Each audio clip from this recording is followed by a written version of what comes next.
Now, depending on what stage you're at in the process, you may or may not already have a domain. And if you don't have a domain and it's a decision that you're looking to take, you're probably thinking this could have quite significant implications from an SEO perspective. And historically, you'd have been spot on. This was picking the right domain, really kind of keyword-rich domains, was considered one of the most significant steps towards developing a successful SEO strategy.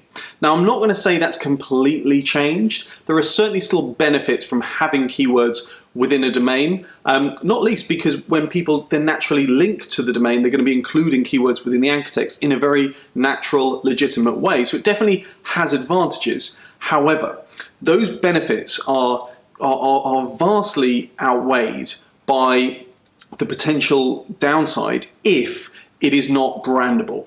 So to give you an example, let's imagine you're looking to build a website, tvsonline.com. Now you could imagine people talking about tvsonline.com like it was a real brand, like they could trust it. You could imagine even there being offline shops called tvsonline.com. Like it could be a real brand doing real things. However, tvs-online-uk-cheap.info, forget it. Nobody's trusting that. So even if it benefits from some very short-term artificial ranking inflation, that's not going to last. That's not going to be sustainable because Google will see that people don't trust it.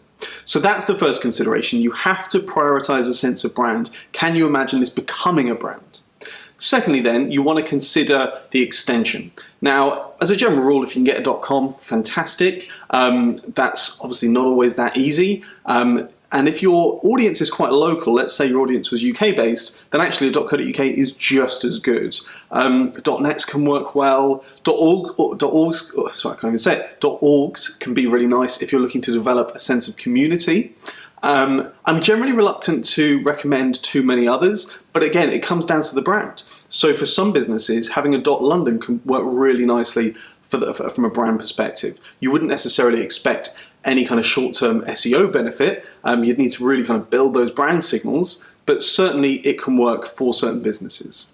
The final consideration I'll add is regarding the inclusion or exclusion of hyphens. Now, within the domaining world, there tends to be a bit of snobbery towards hyphens, and certainly if you can get the non-hyphenated version, then as a general rule, that's probably better.